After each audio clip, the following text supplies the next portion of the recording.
साल 1914। एक छोटा सा आइलैंड जहां ना कोई शहर है ना इंसानों की भीड़, सिर्फ एक लाइट हाउस है और एक रहस्य जो समंदर की गहराइयों में छिपा है। फिल्म शुरू होती है एक शिप को दिखाते हुए जो साउथ अटलांटिक ओशन के रास्ते अपनी मंजिल की तरफ बढ़ रहा है। उस शिप पर एक वेदर ऑफिसर था, डेविड। वो लोग एक ऐसे आइलैंड की तरफ जा रहे थे जो अटलांटिक ओशन के सबसे गहरे हिस्सों में छिपा हुआ था। सरकार ने डेविड को वहां भेजा था ताकि वो उस आइलैंड के बदलते मौसम का ऑब्जर्वेशन कर सके, अजीब बदलावों को समझने के लिए, और फिर वापस लौट आना था। कैप्टन अपने शिप पर डेविड को उस आइलैंड तक ले जा रहे थे। साथ में 1 साल का खाना और जरूरत का सारा सामान भी था। लंबे सफर के बाद आखिरकार वो आइलैंड तक पहुंच गए। वो लोग बोट की मदद से आइलैंड पर उतरे, साथ ही अपना जरूरी सामान भी ले आए। आइलैंड पर एक लाइट हाउस था और एक छोटा सा घर जहां डेविड को रहना था, क्योंकि इससे पहले भी एक वेदर ऑफिसर यहां रहता था, लेकिन अब उसकी ड्यूटी का वक्त खत्म हो चुका था। आज से डेविड इस आइलैंड का नया वेदर ऑफिसर बन गया था और पुराना ऑफिसर रॉबर्ट अब कैप्टन एक्सेल के शिप में घर लौटने वाला था। लेकिन उस घर में जाकर वो लोग हैरान रह गए। किसी भी इंसान का नामो निशान नहीं था। रूम के अंदर फर्नीचर बिखरे हुए थे, सब कुछ उल्टा पुल्टा था। शायद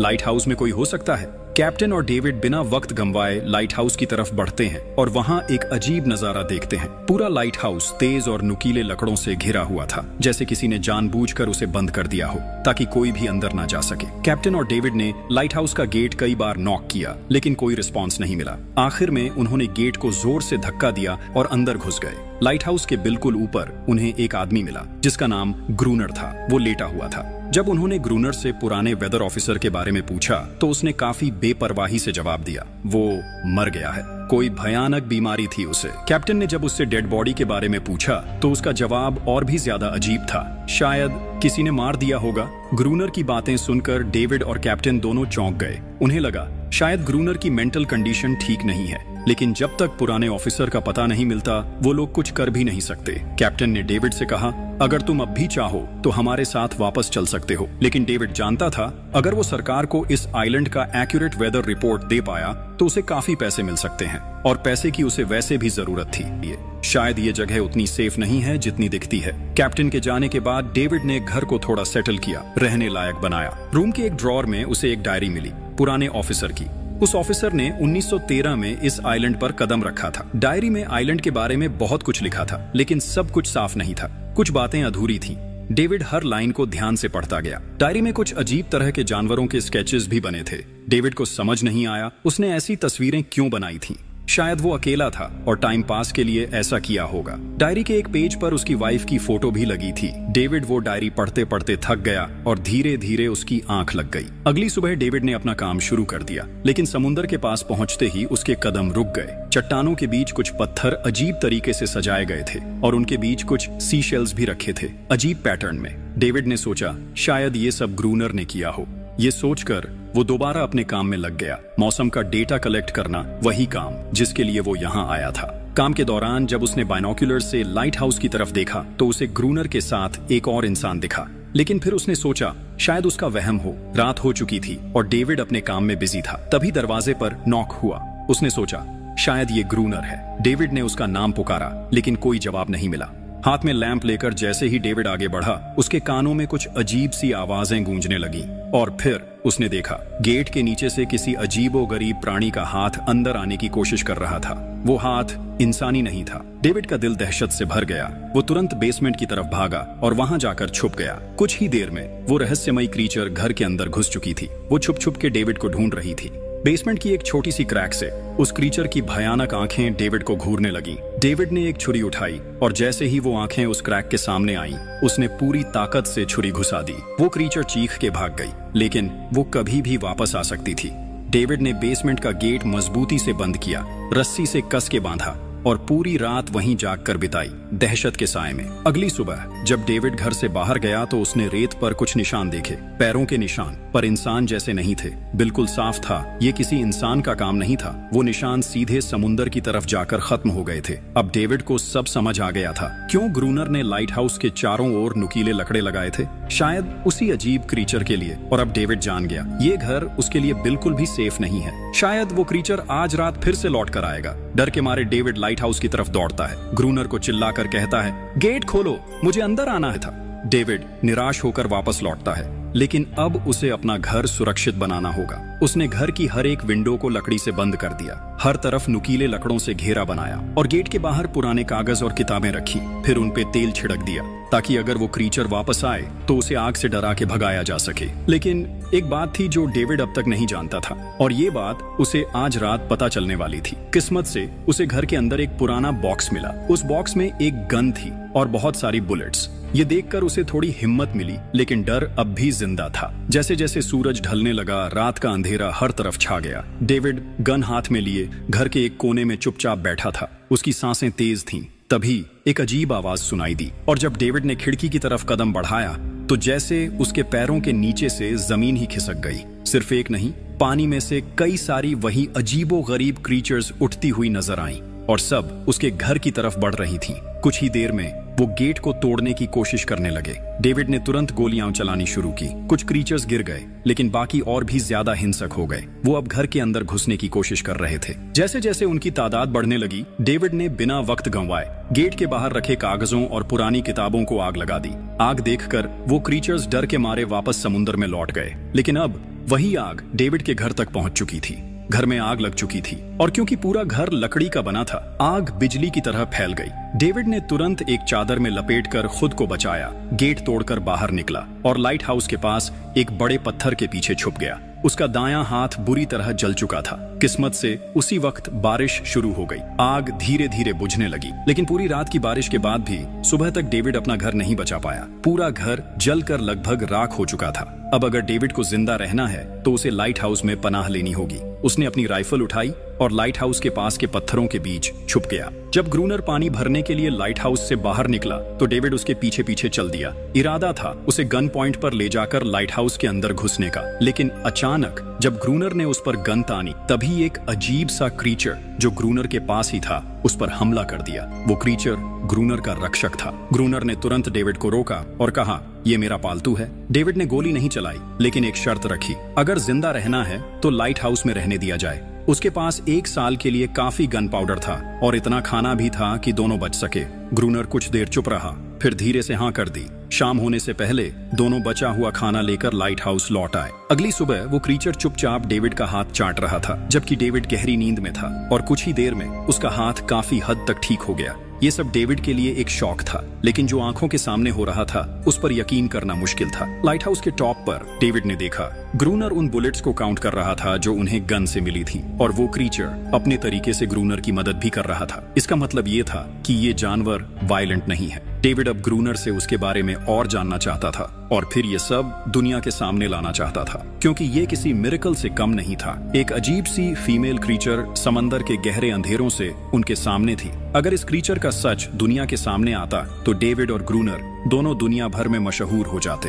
लेकिन ग्रूनर को ये सब नहीं चाहिए। वो इस आइलैंड से कहीं नहीं जाना चाहता। ग्रूनर के पास कोई अपना नहीं था। उसके हिसाब से सोसाइटी में कोई भी अकेला नहीं रह सकता। हर किसी को किसी न किसी का गुलाम या नौकर बन के रहना पड़ता है। इसीलिए उसके लिए ये आइलैंड परफेक्ट था। ये जगह जहां वो अपने आप को एक किंग समझता था, अपनी मर्जी का मालिक। इसी वजह से उसने आइलैंड के कई हिस्सों में लिख दिया था, ग्रूनर इज किंग। लेकिन वो अजीब सी फीमेल क्रीचर उसकी पालतू कैसे बन गई? असल में एक बार ग्रूनर ने उसकी जान बचाई थी। वो गलती से अपने फिशिंग नेट में फंस गई थी। तब वो क्रीचर छोटी थी और उस दिन के बाद से ग्रूनर के साथ ही रह गई। उसकी हर बात माननी शुरू कर दी। लेकिन ग्रूनर एक गुस्से वाला इंसान था और उसने कभी भी उस क्रीचर के साथ इंसानियत से बिहेव नहीं किया। उसके साथ रेगुलर फिजिकल रिलेशन रखता था। एक बार उस क्रीचर ने ग्रूनर पर हमला भी किया और उसके बदले में ग्रूनर ने उसे सजा दी, एक ऐसी सजा जिसके बाद वो क्रीचर अपने आप को ग्रूनर की नौकरानी समझने लगी। शायद इसी वजह से हर रात वो क्रीचर्स समंदर से बाहर आते हैं उसे वापस ले जाने के लिए।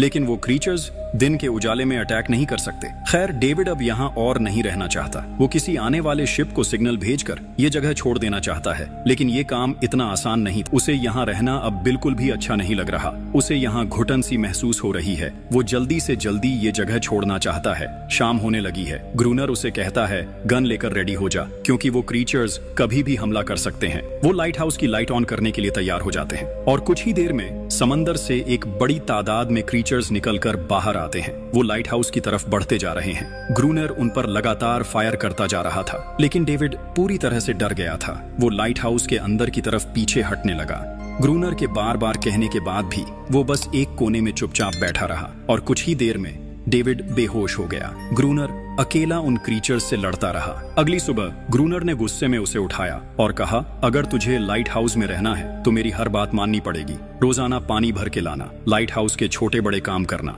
और रात को उसके साथ गार्ड ड्यूटी भी देना। चाहे डेविड चाहे या ना चाहे, ये सब करना उसके लिए मजबूरी बन गई थी। जिंदा रहने के लिए उसे लाइट हाउस में रहना ही पड़ेगा। डेविड अब ग्रूनर के सारे काम करने को तैयार था, लेकिन एक चीज थी जो उसे कभी पसंद नहीं आई, रोज रोज उस फीमेल क्रीचर को अलग अलग तरीकों से फिजिकली टॉर्चर करना। लेकिन जो इंसान सालों से इस सुनसान आइलैंड पे अकेला रह रहा हो, उसका मेंटल स्टेट थोड़ा बिगड़ना बनता है। डेविड भी कुछ ऐसा ही सोचता है। शायद ग्रूनर का दिमाग अब ठीक नहीं है, लेकिन फिर भी उसकी बात माननी पड़ती है। रात होती है, दोनों फिर से गार्ड ड्यूटी के लिए तैयार हो जाते हैं और एक बार फिर वो क्रीचर्स समंदर से निकलकर बाहर आते हैं। लेकिन आज डेविड को डर नहीं लग रहा। उसने फायर किया, पर आज ग्रूनर कुछ भी नहीं करता। वो डेविड को बाहर छोड़कर लाइट हाउस का गेट बंद कर देता है और खुद चुपचाप अंदर बैठ जाता है, ताकि डेविड खुद सीख सके कि इन क्रीचर्स से कैसे लड़ा जाता है, वरना वो लड़ते लड़ते मर जाएगा। डेविड चीख कर मदद मांगता है, लेकिन ग्रूनर उसकी मदद नहीं करता। इसी तरह लड़ते लड़ते वो रात कट जाती है और सुबह हो जाती है। सुबह ग्रूनर ने देखा डेविड लाइट हाउस के गेट के बाहर खून में लथपथ बैठा था। अब उसने सीख लिया था इन क्रीचर्स से कैसे लड़ना है। उसके अंदर का डर जा चुका था। इसी तरह वक्त गुजरता गया, रातों को उन क्रीचर्स से लड़ते हुए और दिन भर ग्रूनर के लाइट हाउस के काम संभालते हुए। ये आइलैंड अब उसके लिए एक बंद घर जैसा हो गया था। वो हर वक्त ये सोचता रहता कि कब ये जगह छोड़े, कब आजाद हो। समय के साथ साथ डेविड का उस फीमेल क्रीचर के साथ एक अजीब सी दोस्ती बन गई थी। डेविड को उसके लिए अब बुरा लगने लगा था। अब उसे समझ आया था कि अपने लोगों को छोड़कर अकेला रहना कितना मुश्किल होता है। शायद वो क्रीचर भी कुछ ऐसा ही महसूस करती थी। डेविड ने उस क्रीचर को एक नाम भी दिया, एनेरियस। और फिर एक दिन उन्होंने देखा कि उन क्रीचर्स के अटैक्स धीरे धीरे कम हो रहे हैं। डेविड सोचता है शायद सर्दियों में वो कहीं और चले जाते हैं, जैसे वेल्स करती हैं, या फिर शायद उन्हें समझ आ गया था इन दोनों से लड़कर कुछ नहीं मिलेगा। लेकिन ग्रूनर ने उसे साफ कह दिया, बिल्कुल नहीं, वो फिर से अटैक करेंगे। अब वो खुद को रिप्रोड्यूस कर रहे हैं, उनकी तादाद बढ़ती जा रही है। कुछ और दिन ऐसे ही गुजर गए, लेकिन यहीं पे ग्रूनर से एक बड़ी गलती हो गई। वो दोनों खेल में इतने उलझ गए कि लाइट हाउस की लाइट्स ऑन करना ही भूल गए और अंधेरे का फायदा उठाकर क्रीचर्स ने उन पे अटैक कर दिया। डेविड ने देखा वो क्रीचर्स अब ब्रीड कर चुके हैं। उनकी तादाद इतनी ज्यादा थी कि दो लोग मिलकर भी ज्यादा देर तक नहीं लड़ सकते थे। गन्स के बुलेट्स भी ऑलमोस्ट खत्म हो चुके थे। किसी तरह बचते बचाते वो लाइट हाउस के टॉप तक पहुंच गए, लेकिन इस बीच ग्रूनर के पैर में गहरी चोट लग गई। वो क्रीचर्स लाइट हाउस में घुसने की कोशिश कर रहे हैं और डेविड और ग्रूनर को कहीं से भी बचने का रास्ता नजर नहीं आ रहा। उन्होंने हार मान ली, लेकिन खुशकिस्मती से सुबह हो गई थी। जैसे ही सूरज धीरे धीरे उभरता है, वो क्रीचर्स लाइट हाउस छोड़ के समुंदर में वापस चले जाते हैं। अनारियस ग्रूनर के जख्म को ठीक करने की कोशिश करती है, लेकिन अब तक डेविड को समझ आ चुका था कि वो इन क्रीचर्स के साथ ये लड़ाई जीत नहीं सकते। बुलेट्स भी अब खत्म होने के करीब हैं। उनके पास खाना भी इतना नहीं है कि ये ज्यादा देर तक चल सके। अगले दिन खुशकिस्मती से जब डेविड लाइट हाउस के बाहर इधर उधर घूम रहा था, उसने समुंदर में एक जहाज देखा। वो जल्दी से अंदर से फ्लेयर गन लाया और जहाज को सिग्नल देने गया, लेकिन ग्रूनर ने उसे रोक दिया क्योंकि वो नहीं चाहता कि डेविड यहाँ से जाए। उसी वक्त अनारियस ने ग्रूनर पे हमला कर दिया। वो डेविड को ग्रूनर से बचाना चाहा, लेकिन अनारियस को वो खास तौर पे मारता था, जो डेविड को बिल्कुल पसंद नहीं था।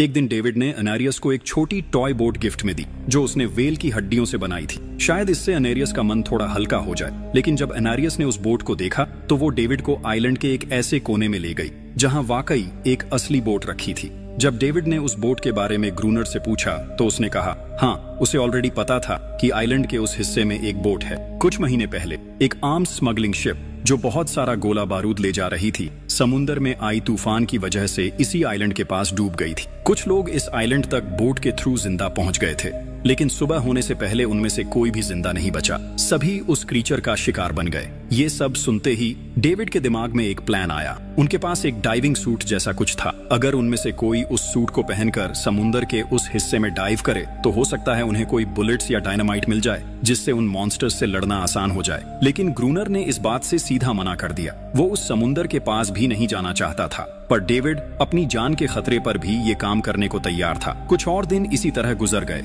डेविड और अनारियस के बीच एक गहरा कनेक्शन बनने लगा।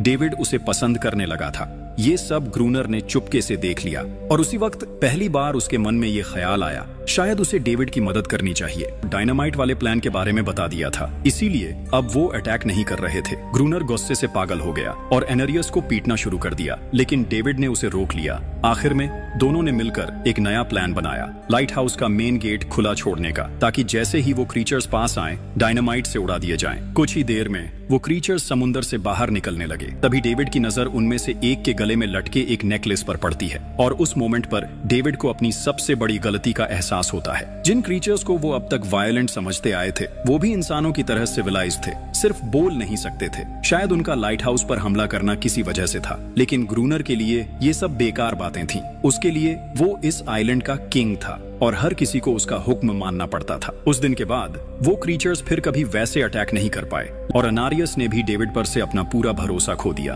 गुस्से से पागल डेविड तुरंत लाइट हाउस की तरफ भागता है और ग्रूनर से टकरा जाता है, उससे लड़ने लगता है। क्यों किया तूने ये सब? ये लोग तो बस शांति चाहते थे। लेकिन ग्रूनर इतना वायलेंट हो चुका था कि उसने डेविड को मारने का फैसला कर लिया। हाथ में एक्स लेकर जैसे ही वो डेविड पर वार करने जा रहा था, डेविड ने उसे उसके असली नाम से पुकारा, रॉबर्ट। ये सुनकर ग्रूनर एकदम रुक गया। असल में रॉबर्ट ऐसा इंसान कभी था ही नहीं। अब वो आइलैंड पर भी और समुंदर में भी आजादी से जी सकते थे।